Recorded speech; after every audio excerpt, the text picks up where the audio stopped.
okay, I'm doing an event every week and we're getting 60 to 80 people.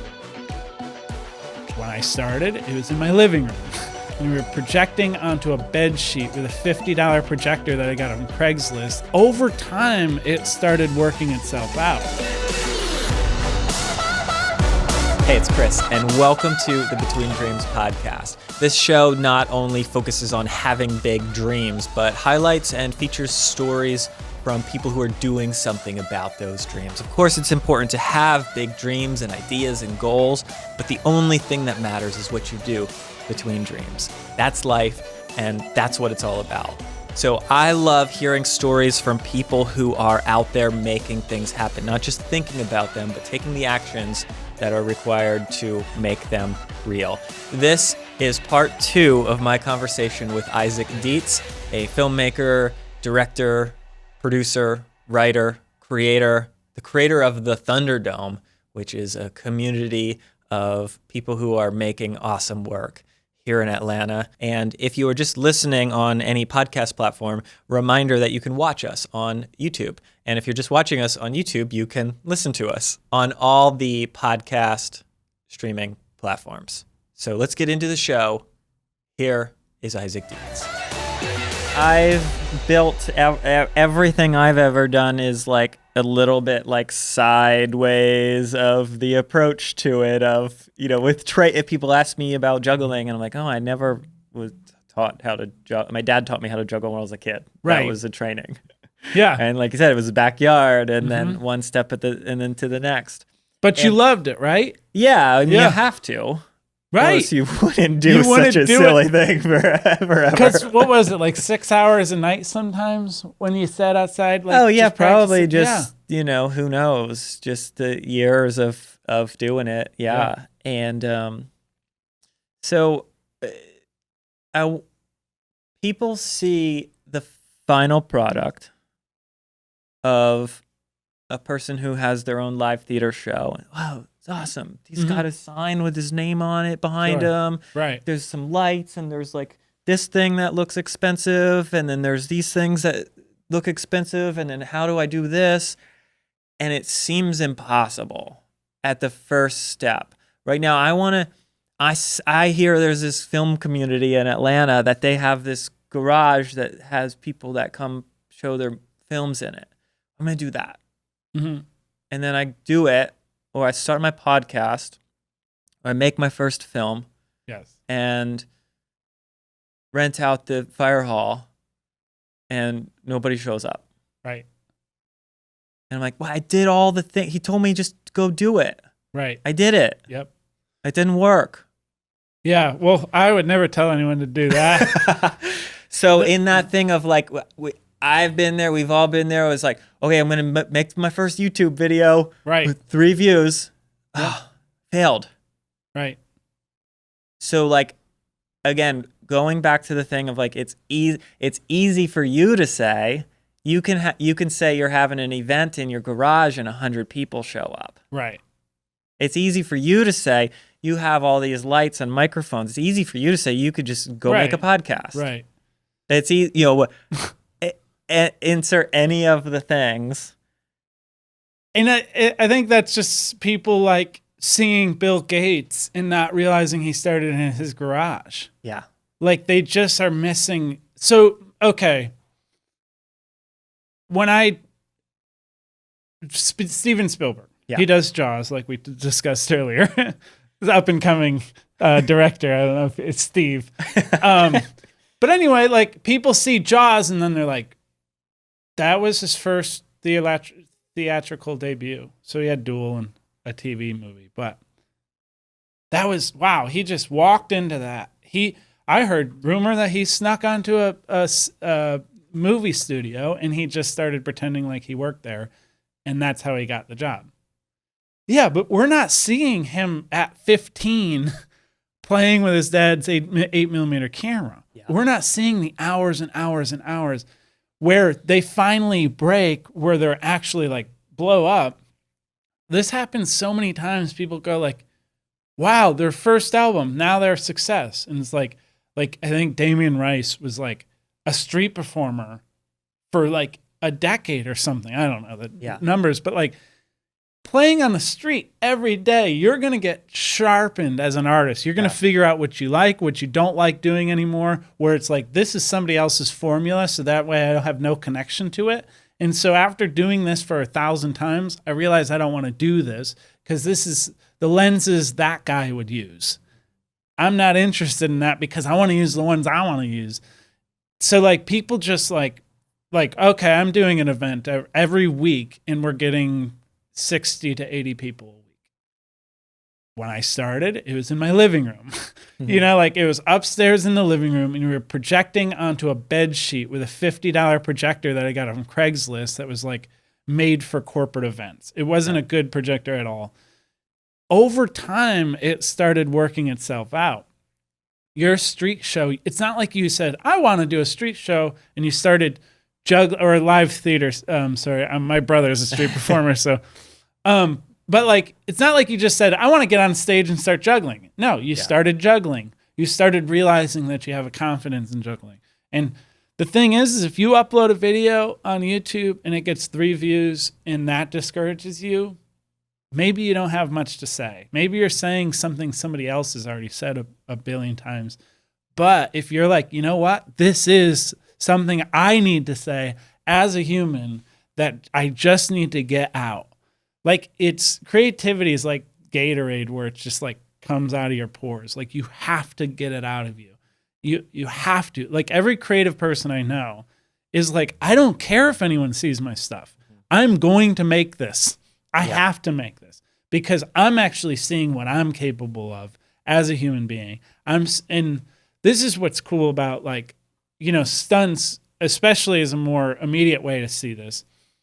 Is somebody will do a stunt, like the 900, Tony Hawk does the 900. And everyone's like, wow, now we know a human being is capable of doing that many spins on a skateboard. And then some 12-year-old kid does the one after the 980 or whatever, like recently. And then somebody does one after that. And it's really, once somebody accomplishes something, whoever hears about that knows human beings are capable of more. And then they keep doing this. The invention of the internet has made that learning go way quicker, where like people can't do like these sorts of stunts or miracles without faith, honestly, without a belief that it's possible to do it in the first place. Soon as somebody accomplishes it, then they're like, now I know it's possible. I know it's possible to do X, Y, or Z, and now I want to go try it the way I want to do it. I want to try it with my own deviations, additions to the thing. But yeah, 3 views. If that turns you off to the whole thing, then yeah, get used to it, guys. You're gonna have to do like hundreds of videos with 3 views before anyone of them picks up. Yeah, like unless you like has, you know, like you slip on a banana peel and a cat catches you, that's when it's going to go viral. But other than that, like the formula, even for a viral video, I've tried to figure it out. I'm not as interested, but like more of a just interesting of what humans connect to. Yeah. A viral video is usually a once in a lifetime moment of something falling and getting captured on it. So somebody falls and lands on their feet off of 30 stories or whatever the heck. Or something that's like a long amount of dedication where it's like, I took a picture of myself every day for 10 years. And it's like, that's dedication. Now I want to see how that played out. Yeah. That's what's interesting. But like, it's really hard to actually like have something where it's not the magical moment like the shark breaking and you figure it out, or the falling and it landing on your feet, or the dedication. If you don't have those 2 things and you try and manufacture them, like how many clients have you had come up to you and say, hey, I want you to make a viral video for me? Yeah. And we're going to do like a Harlem Shake video. All right. And usually it's like a year later when like Harlem Shake, are we talking about Harlem Shake from like, we still talking about that? I don't even remember that. That's like Keyboard Cat. And you want me to make a Harlem Shake video with all your staff.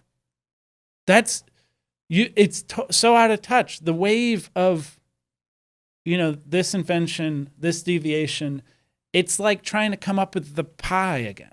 And it's like, we're already on apple pie, grandma's apple pie, my version of apple pie, and now you want to come up with apple pie? It's already been done. That's why it was like a big special thing, and now it's past. Now you got to come up with something new. Yeah. And if you don't, you better make a good version of apple pie. Yeah, and digging into that is like, I just saw some a company that I made videos for, and they always try to like make these types of videos that are like so forced and not authentic, and it's like people could smell it. Fake customers. Yeah. And I'm just like, get real customers and let them talk about the product like it's like so obviously false and all that. That's a whole nother thing. But I think that's also where people could smell if that's not your formula. If you're following somebody else's formula. Yeah. I really, whether people might laugh at the joke that they didn't come up with. Yeah. But at the same time, what makes the best laugh is when it's like, I know that's his. Yeah. Especially like when the kid yells at you. Yeah. And then everything after that, they know you're off book. Yeah. You're not on the formula anymore. You're not copying.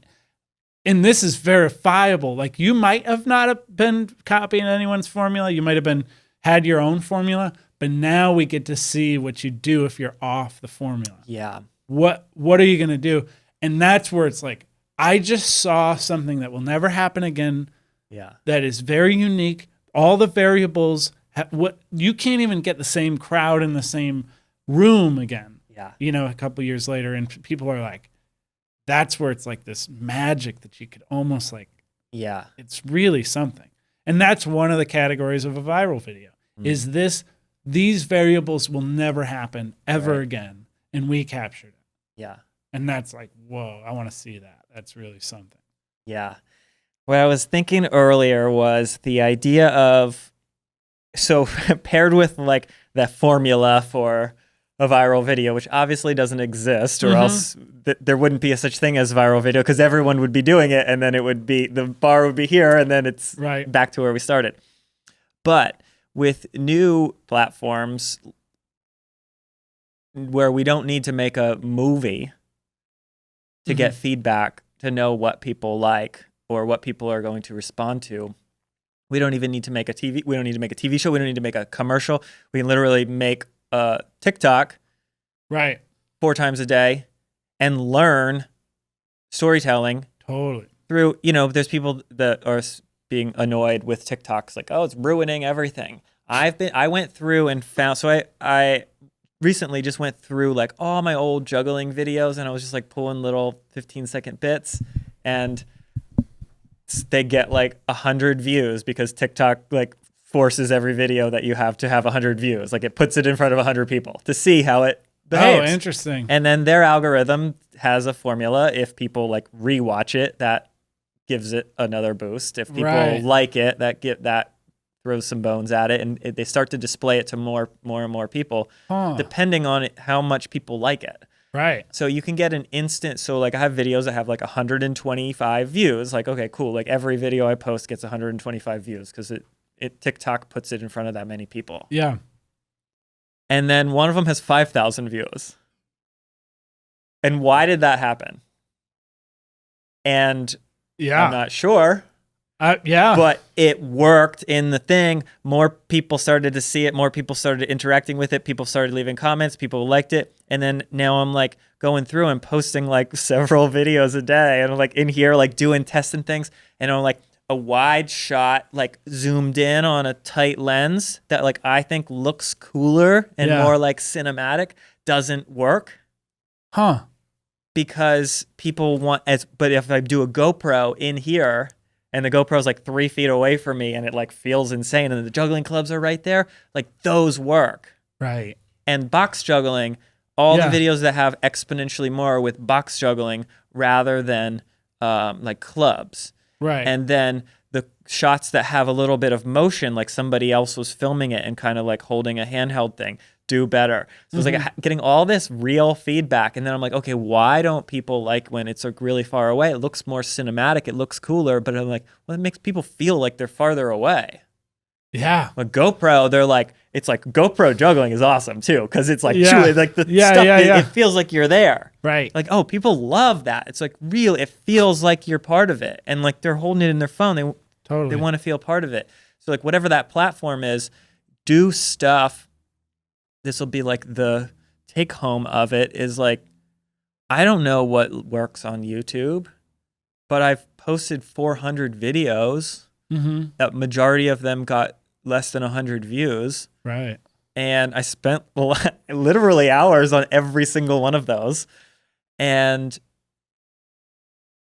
so I find so many people get frustrated. And my like design, I have podcasts. I spend a lot of time making podcasts that like people listen to it, but it doesn't have like thousands and thousands of fans of, this big thing. But I like learn how to do this. Oh, I tried this new light here. Now I learned that. Now this next one's going to be a little bit better. And also I got to post a podcast that if 100 people see it, that's amazing. Right. Yeah.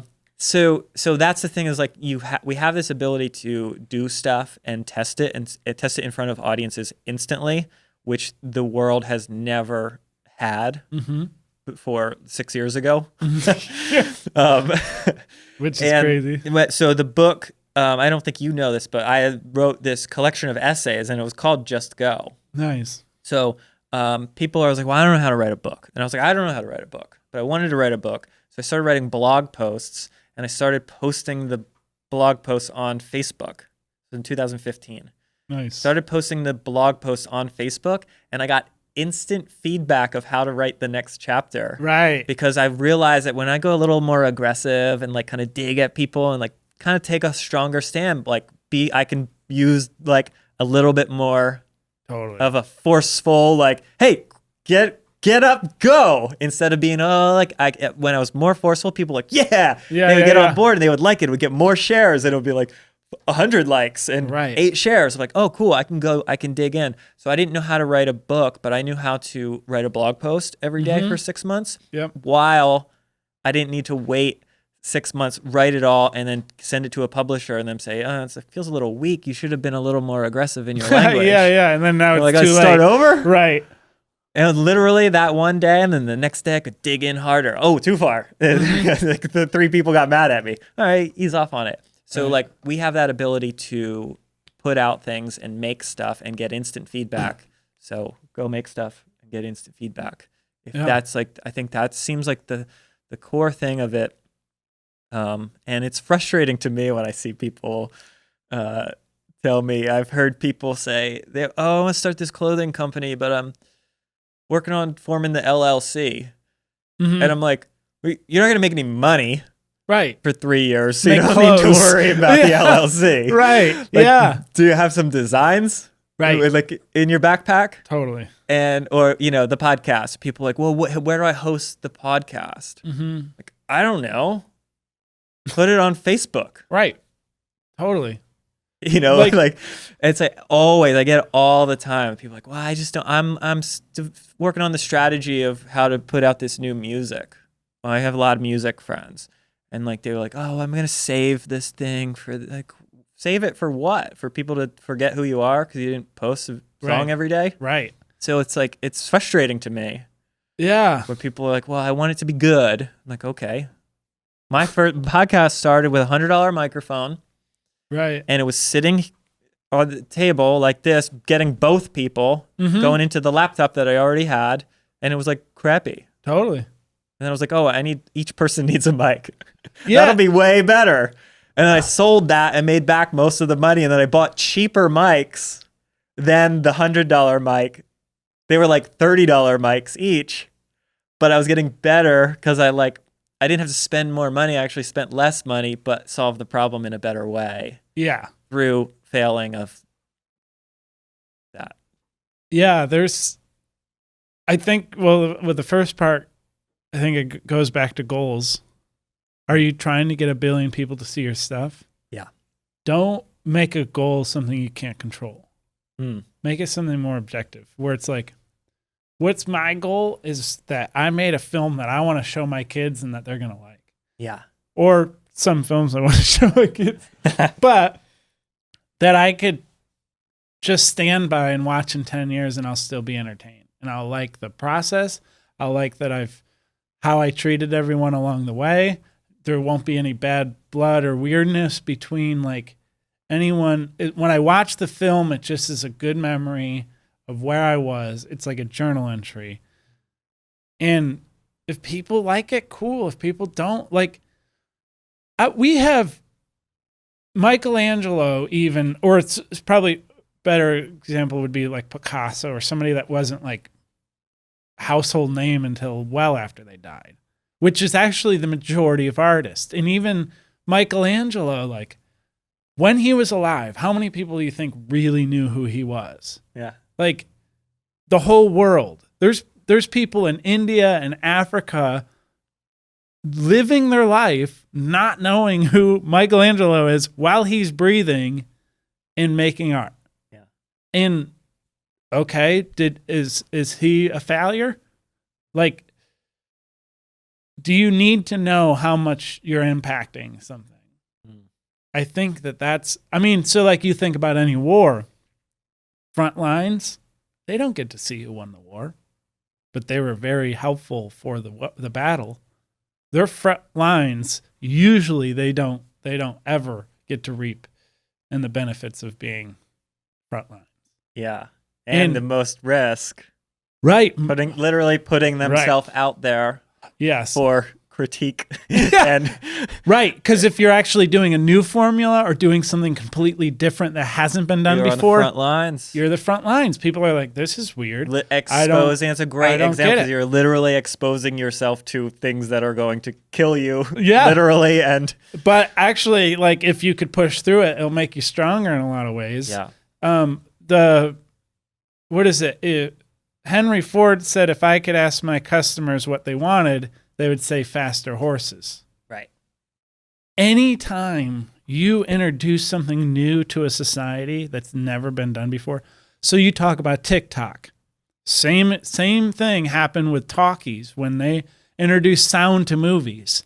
That was the biggest threat to Hollywood. They're all freaking out. Talkies, like movies with sound. We're actually going like, you want to watch an hour and a half of a film with no sound? Yeah. Like you'd be like, nah, like everyone thinks of movies with the sound now, but there was a point where they didn't. And then they also couldn't. They were just like movies with sound to the point where when they made The Jazz Singer, it was pretty much a silent movie, but with music. In the improv line, you ain't heard nothing yet. That's where it came from. You ain't heard nothing yet. The audience like freaked out. They were like, what? His mouth? Because they were thinking when the band was playing that there's a band in the same room playing at the same time. So when they heard his voice, they freaked out. And then movies for a while were just talking, going back and forth and just showing who's talking. Yeah. And there was never like an L or a J cut, like where you hear talking before you see them. It's, you look at any industry, any science, like Galileo, he did pretty good, right? Like, like anytime you just introduce something new, people won't understand it because they don't understand something that hasn't been tried and true and proven. And there's literally people, and I don't think they're wrong for doing this. There's people that create formulas. The front lines usually get ridiculed for it. Then there's people that follow formulas, and then they're happy with that. And they're like, what's the formula for X? Just tell me what mics to buy and tell me what camera to buy so I can make a podcast. And it's like, okay, cool, that's fine, but you won't have a deep enough relationship with the thing as much. You won't be like, I like figured out how to make this work. I figured out this little thing that I'm going to, work out like. And I think that that's where there's like this quality that's like almost tangible. That's like, whoa, there's something behind that. Everything seems like it's intentional instead of like they went through a checklist and a box of like, this looks like you took time to figure out and you probably looked at the frame a million times and said, oh, I need to lower this a little bit. And I need to raise this one a little bit. And I need to put this here, but not here and dim that down. And you probably took a while to figure that out. you probably didn't look at a piece of paper that says, have this dimmed at 150 watts and have these things to be like 40-watt bulbs. Yeah. You probably did a lot of trial and error before you even made your first one. That's my guess. Yeah. Yeah. So, and it's like, that's how anything that's any good, that's what it is. Yeah. Yeah. And it's an interesting thing with this setup and everything as the example, in that like the LA version of the set was even better example, because I was in LA for 4 years. Right. And there's like early days stuff. Right. Where it was just like a bare room. Mm-hmm. And I was like making stuff in there, and it was like kind of like, I look back at it now, I'm like, oh, that was like depressing in there. Right. And then it started to get kind of like cooler in that like people were giving me stuff. Nice. Yeah. And that was given to me by my friend Nicole, and she gave me that as well when I moved into my place. And then these flowers were from, like, I was doing a video for a company for Instagram, and it was like particularly like dry and droughty at the time in LA, so everything was like brown. Yeah. I was like doing this outside video. I just like needed some color. Yeah. So I took these flowers, like stuck them in the ground, and like was like in the foreground. Yeah. So it had I like love some that. color. So because it was just sand. Nice. And then I was like, now what do I do with them? Yeah. Like I spent $35 on these fake flowers. Like they became a core part of this thing. Yeah. It's like the colors.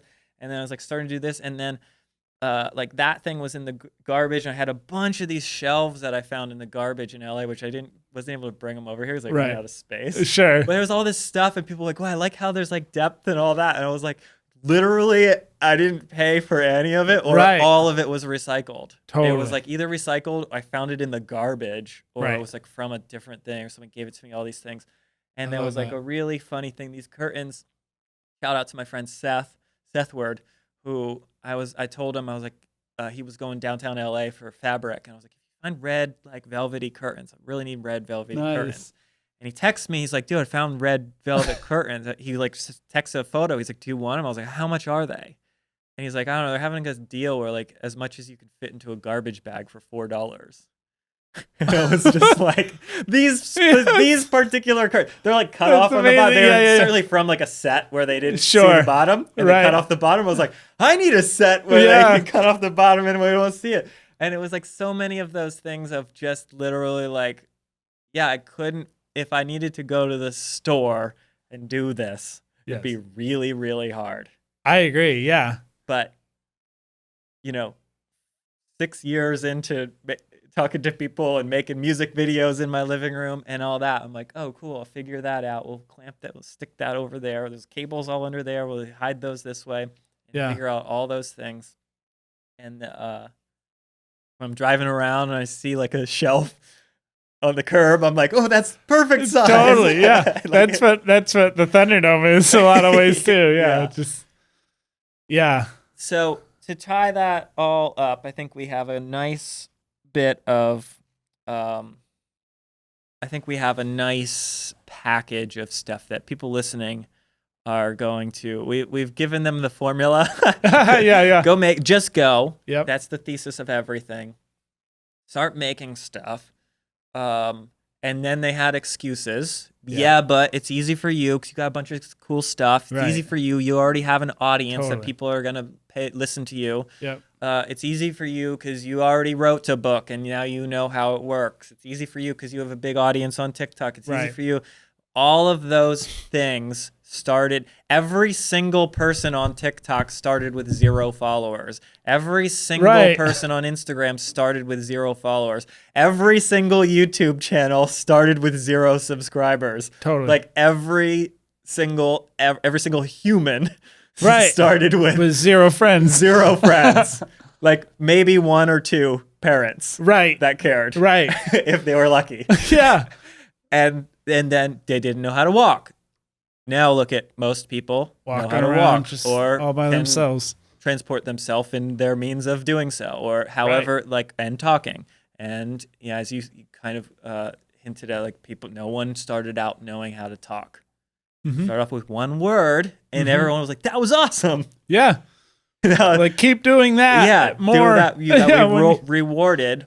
So that's what I want people to walk away from listening to this. And I thought you were an amazing intro. I was doing these a lot in LA, and I wasn't doing a bunch of them. I'm telling you this before. I wasn't doing a lot of them in Atlanta. Yeah. I didn't know a lot of people here that were doing really cool stuff. So I'm excited that you're gonna like re-spark for myself. It's like I was doing the same thing. I was like, well, I don't know anyone in Atlanta. Right. And I was getting frustrated because like, well, I could call 30 people in LA right. to be on the podcast, or just like look up anybody in sure. Hollywood. Yeah. Like, hey, I live down the road for you. You want to come or over? I'm friends of a friend. Yeah. Yeah. And then I was like coming up with those excuses. Yeah, but I don't live in LA anymore. Mm-hmm. Yeah, but I don't know anyone here. Yeah, but I don't do this. But I went to your garage. Right. Okay, start meeting this person. Start meeting this person. Now I have like all these people through you that now I know. Yeah. 12 people in Atlanta that I'm like could actually be like consider real. Like I could text them or like hit them up, whatever. Yeah. And it started from walking in to the garage, hitting you, or like, and Colin, who told me to connect with you. Yep. And it was like Colin started coming to booby trap shows in LA, and I met him at that, and it was like the sparks the momentum, yeah, totally. Building into fires, into these major things, but from a spark, which is a very small thing that's not really powerful until it catches. And you had every reason not to go into my garage. Yeah. You didn't really know me. It's like, next to a barbed wire fence. You pass a penitentiary. Like, it's in the hood. Yeah. Like, you have, like, most people, like, sometimes it would scare people away from even going into the garage. But that's every level. First rung to 20th rung, either way, you're going to be able to talk yourself out of it. Yeah. And that's the thing is, like, that mentality that you were talking about of like, well, it's easier for you. And it's like watching the third Lord of the Rings and saying, well, it's easy for Frodo because he's already near the Fire Mountain. It's like, yeah, but there's a whole journey thing. They made 3-hour movies about this guy going to this mountain. Yeah. Like, of course it's easy for him at the moment you saw him, but nothing was easy. It wasn't easy for you to learn how to juggle, and you learned, and it was just because I met you at the time you're good at juggling doesn't mean that you just walked into it. Yeah. And when you stop thinking about people like that, where anyone actually like walked into it like that, then it frees you up to be like, oh, everyone actually, the most successful people are actually the people that failed the most, I think. Like, I haven't seen somebody that's successful that they just foul way more. Like, they have to have had. Because let's say for every 10 swings at the ball, you hit it once. So that means if you hit the ball 10 times, then that means you swung 90 times. Like, failed 90 times. And so if you keep doing that math, and let's say every 100 swings, you hit a home run. So if you had 5 home runs, and that means you had 500 swings in. People just go, oh, 5 home runs. It's easy for them because they get a lot of home runs. And it's like, yeah, but nobody's hitting home runs like 100% batting average. Nobody's doing that on anything. Nobody's cooking without burning stuff. Nobody's skateboarding without falling. Actually, the people that are best at skateboarding are the ones that know how to fall from further distances. Like, I've learned that, like, the more I could actually practice falling from like a higher thing, then I'm less afraid of it, and then I'm actually more willing to try it. But I'm only willing to try the things I'm willing to risk.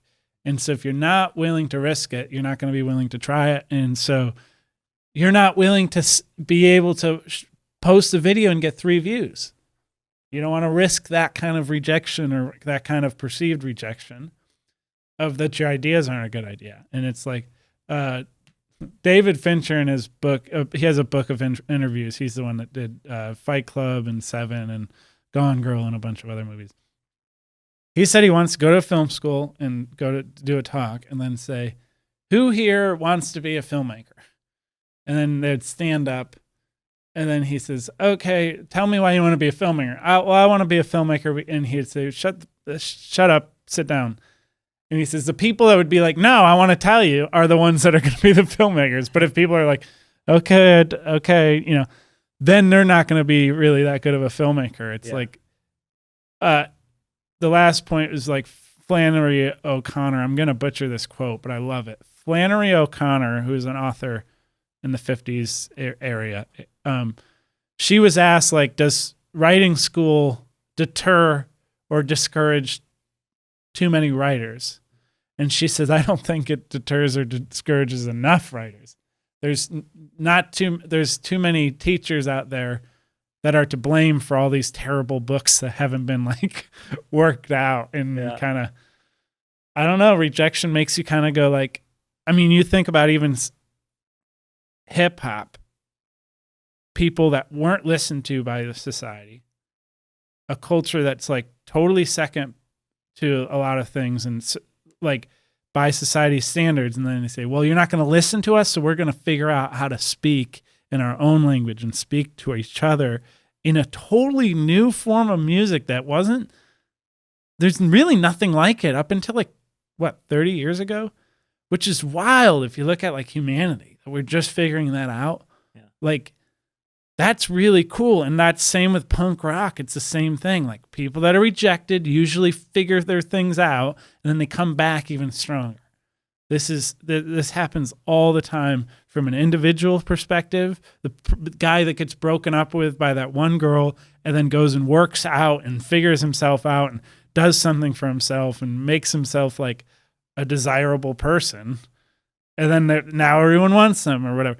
But it's usually a rejection story that, like, I've had a few of them myself with film and people kind of, actually, when I was 8 years old, we would rent a camera from the library. The library had one shoulder mount camera. So we got that a couple of times. And that when we got it, I was the youngest. My parents let everyone use it except for me. I was the youngest. And I locked myself in the closet. I crawled into the closet and I locked myself there. And I said, I want to use the camera.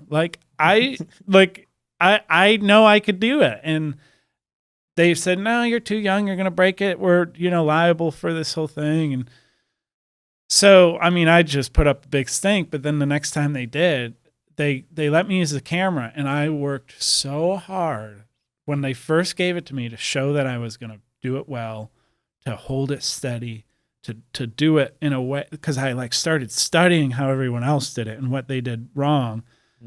And then I held the camera and I was just like laser focused and stuff. And then I became the best in the room, the house, the family, because I loved it. And then because I cared. And also because the rejection honestly made me really figure out if I wanted to fight for that. It's the builders, or the cornerstone that the builders rejected becomes the capstone, or the capstone that the builders rejected become the cornerstone. That whole idea that Jesus talks about, which is actually in every society and individual areas, is usually the rejected person, the rejected invention, that if somebody cares enough, they won't just swallow that rejection. It's actually they care enough to when they're rejected, they actually figure out why. And they actually figure out, is it this person? Because, well, I just invented a car. I think people would be excited about that. I invented sound in movies. I think people would be excited about that, but there's rejections. Okay, well, let's figure out. That was by accident that they figured out what audiences would like. And they were like, well, it seems like audiences want this, even though the whole system's rejecting it. Even machines, when they started making machines in the 1800s, in Europe, they had to make a law that you couldn't dismantle or destroy machines because all these people are losing these jobs to machines, like printing presses and stuff. And now you have, well, there goes my job. And so they're threatened by that. And basically, if you get, I will finish. If you get really good at a formula, let's say you figured out the formula of lenses and lights and cameras and everything like that. You figure that out. You will be threatened by the new thing.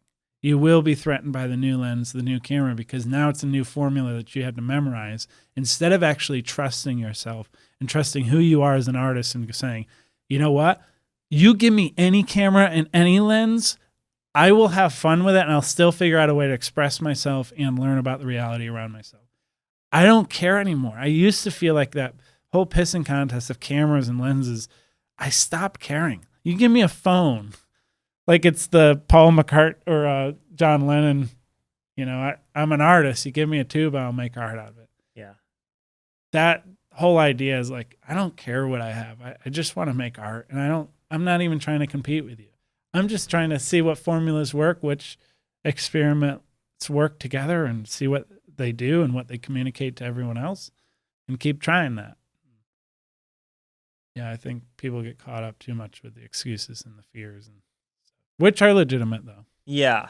And I think to double down on that with my ideas of it is I was just thinking about through all that, I was trying to still kind of give more challenging thoughts to it of like what people listening, what are those things that are holding them back? And for me, I was like, we are kind of hung up on this numbers thing now. It's like, chasing more followers and subscribers and views. And that's because that's what is that like, success of a YouTube video is how many views it gets. Do you get new subscribers? Mm-hmm. And I love to tie it all back together. You can frame that to be, what if you start making YouTube videos and create some sort of false parameters that mean it's success? Well, I want to make, I usually make short videos. So I want to make a video that's 8 minutes long. Mm-hmm. I want to have like 3 different music. I want to learn how to like tie music into it. So I want to have 3 different songs onto it. Yeah. And then I want to have, 3 different locations or whatever. You can create these parameters that then you could say, I finished this and my video is a success. The bonus is that 8 people got to see it. I don't even have 8 friends. Right. Yeah. To show it to. I posted on YouTube and 8 people saw it.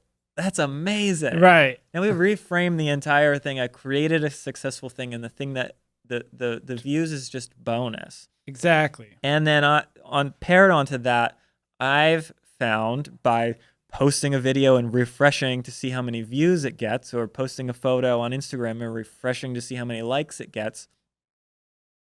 And I've posted videos that got hundreds of thousands of views, and I've posted videos that usually get under 100 views. Yeah.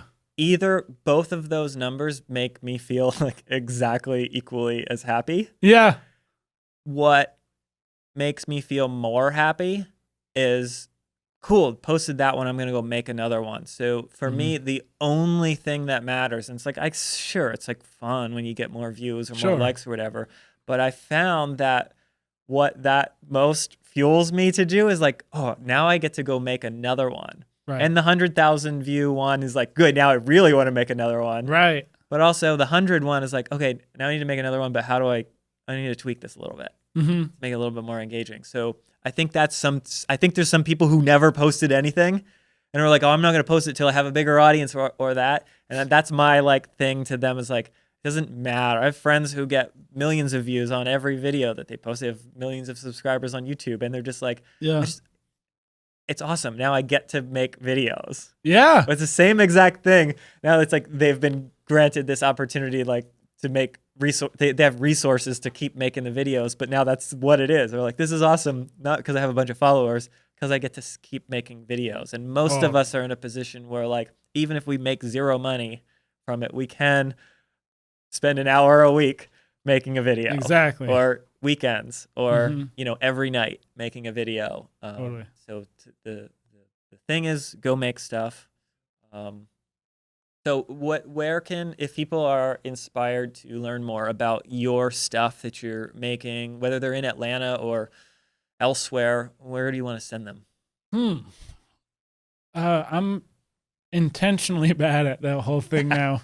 I'm trying to really work on who I am as an artist, and I think this year has been big for me as far as like figuring that out and not really worrying about how people are perceiving me as an artist, but going like, who am I? So I haven't been updating as far as a Can filmmaker people goes. see your portfolio? Sure. Or, like, I have isaacdeitz.com, DEITZ and ISAAC. So should have did that in order. Isaac Deitz, ISAACDEITZ.com. Same with Twitter, Instagram. And then ATL Thunderdome is also the house that I run.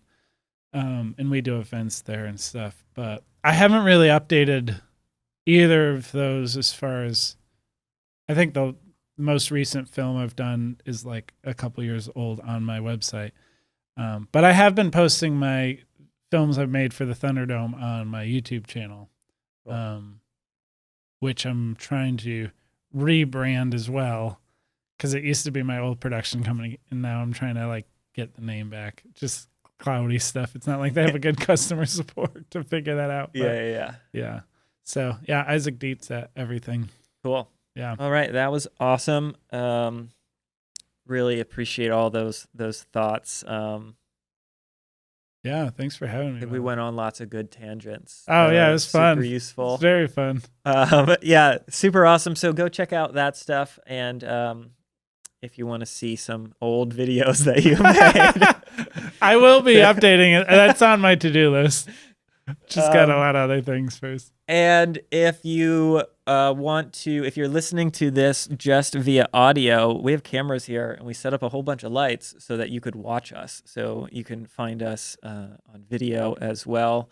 Or if you have a question or want to leave feedback and say there's too many lights, you had too many light bulbs there, unplug a few of those. Yeah. Because you're not supposed to have so many bulbs in the shots. Yeah, there's a quota. And we've maxed it out. Yes.